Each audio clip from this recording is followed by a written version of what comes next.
Good afternoon. I tell you one thing, today, Sunday, it's now 6 o'clock. It's one of those days that I dislike weather-wise in summer. It's humid. My hair is sticking to me. My clothes are sticking to me. Uh, it's uh, it's not a pleasant day here, and it's very hot. Mind you, the tourists will love it. They're still on the beach and they're still in the sea, swimming or pools in their hotels. Anyway, you're very welcome. There's two subjects I want to cover today. The first one is I want to show understanding, and the second one I want to show horror. The first one is understanding the Spaniards are objecting to the tourist rents. Now, think about this. I live in Marbella, and I can only speak of Marbella, but I know it's on the whole Costa del Sol in Malaga City, and I know it's on the islands, Mallorca, Tenerife, I think, and Ibiza. It's holiday rentals, or even long-term rentals. You know, to rent a property here in Marbella, it's in huge demand. And let me just say that normally a two-bedroom is going to be 2,000 plus. Normally. And normally a three-bedroom will be it'll be 2,500 or something. Unless you come up, I'm in Benahavis, and the further you come up the mountain, the more reasonable the rents are. But they're in such demand, there's not a lot available. If you ever go into our source of property here, in real estate, as I am and professionally, you'll see the rental pages are rented. Now stop and think. Here, our industry is tourism. The hotels are full of workers, Spanish workers, restaurants, golf clubs, everywhere. And a lot of them are on medium to average wage. I think the average wage is probably, might be mistaken here, but between 1,500 to 2,000 now a month. Now think of that. Think of that.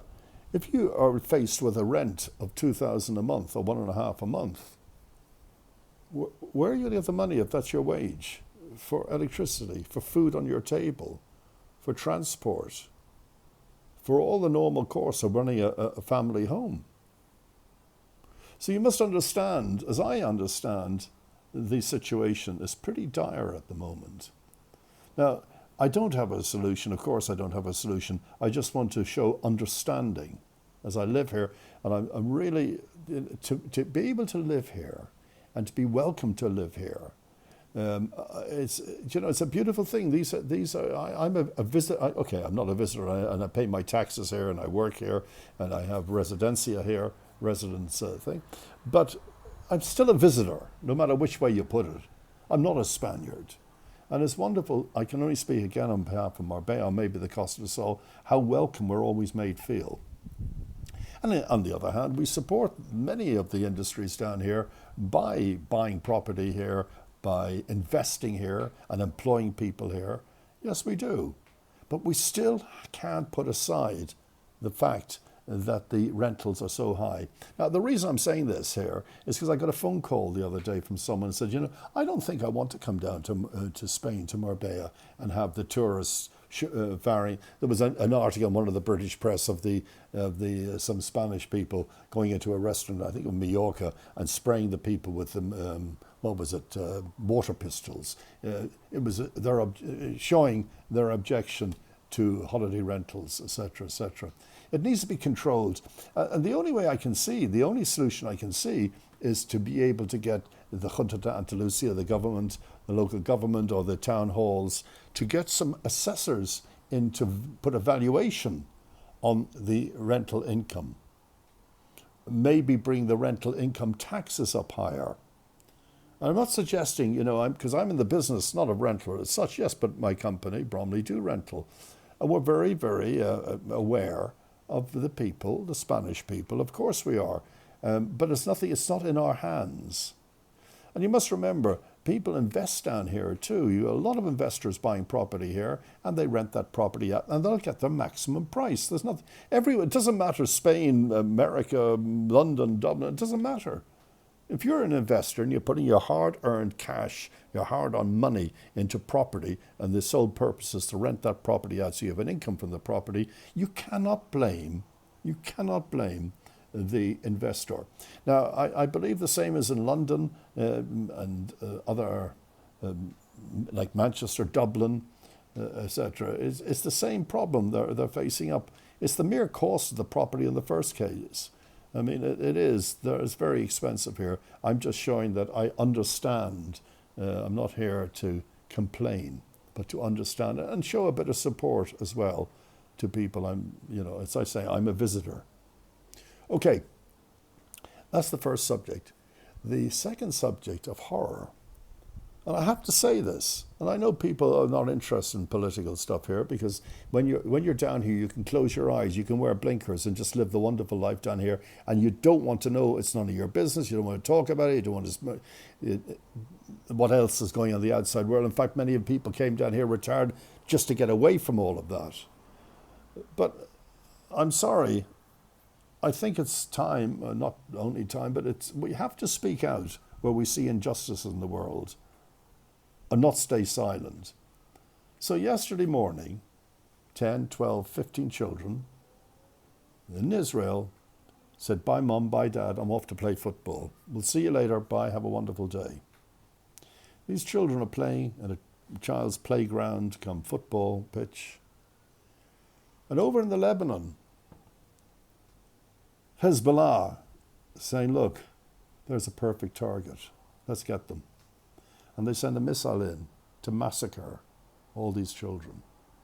And those that lived are living with terrible injuries, loss of limbs, mental problems. But 12 dead, maybe more to follow, God forbid. Horrible video just now of the funerals taking place, all these tiny coffins in a line, parents on their knees crying. The same thing going on in Gaza when children are killed. But let me tell you the difference between what happened yesterday and what happened on October the 7th. It was planned to massacre innocent people, meaning Hamas on October the 6th, for example, in Gaza, in Israel, in the bordering area, everything is fine. The Palestinians were coming into work in Israel. Oh, they're not allowed to go into Egypt. That's all gated off. No, you're not allowed in any of the surrounding. But Israel, you're in there to work. Fruit is arriving, food is arriving, medical supplies are arriving. Everything's fine. October the 6th. Everything is fine. People are happy. But what they didn't know, the dark side, that behind the scenes, Hamas are getting ready to attack Israel. Now, not to attack the IDF, the military army, nothing to do with that. What they wanted to do when they found out about this party in the desert, and I don't know how they found out about it, but when all this is over, I think the investigations will go into all of this. It's not up for me. But they found out there'll be 260 plus kids, teenagers, young adults, having a party. And funny enough, it was a party for peace. So let's go in there and we'll massacre every one of them. We'll rape some good-looking girls as when we're at it. And when we're finished, let's go into the kibbutz next door and they're just getting up for breakfast. We'll machine gun them, blah, blah. All this is on film, by the way. We'll machine gun them and we'll burn some families, etc., etc. That's what we'll do. Now, this is the proof that this plan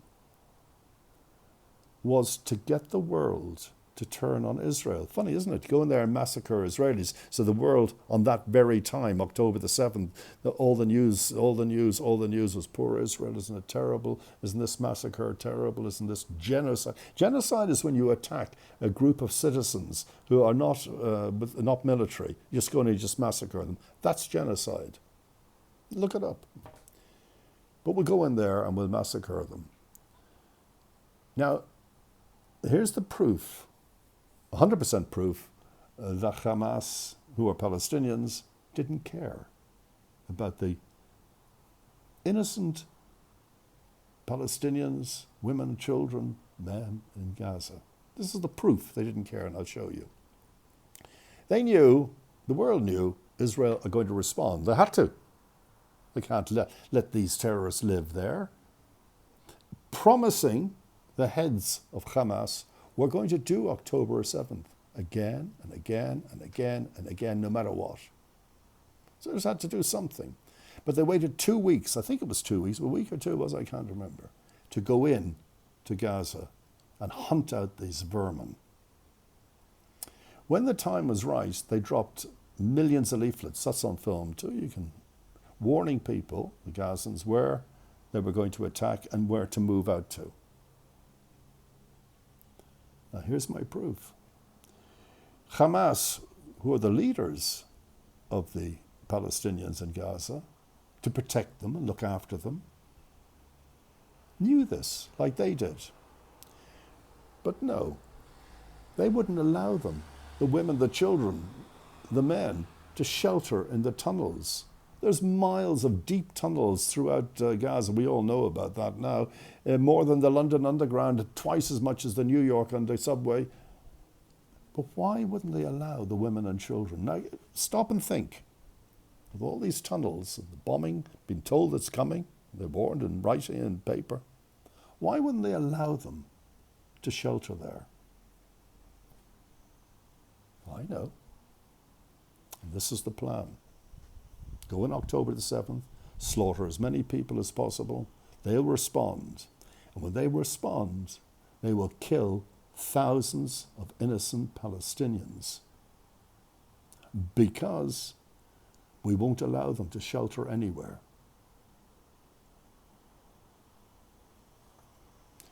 Well done, Hamas. You succeeded. Because in that short period of the world having sympathy for Israel, October the 7th, it turned against Israel, and then it spread of anti-Semitism around the world well, you've seen it even to university campuses. I would love. Can you imagine when the IRA bombed, was it Birmingham bombing? Could you imagine all the Irish in London and whatever? Can you imagine the Irish in universities in England all being stopped going into university? Why? Because you're Irish. Well, that's exactly worse. Because the kids that were being stopped in America going into universities weren't Israelis. No. They were Americans. Because they were Jewish. Why did the Holocaust happen, where 6 million Jews were slaughtered? For what reason? Because they were Jewish. You know, it's a terrible thing to see. These idiots on the streets of Washington the other day, burning the American flag, wearing these green bands of Hamas showing support. They might as well have put swastikas on. If they are so against America and the American... I thought the American flag, I thought you burned the American flag, you pledge allegiance, you should go to jail, whatever. But why don't they deport them? They hate America so much. Send them to a country, an Islamic country under Sharia law, and see how they live. You're only encouraging what happened the other day, yesterday, with Hezbollah. What the hell is Hezbollah doing in this war anyway? Oh, we're there to support Hamas. Yeah. The Houthis, yeah. Your mandate, your charter is to destroy Israel, and you're getting nowhere. And you never will. The only people you are destroying are the Palestinians. So if I could only march down the street with one sign, it would read, "Free Gaza from Hamas." That's me. My opinion. Have a good day. Just one thing, I want to get my little clicker to work. The end of every of these things, it doesn't always work. Let me try it one more time.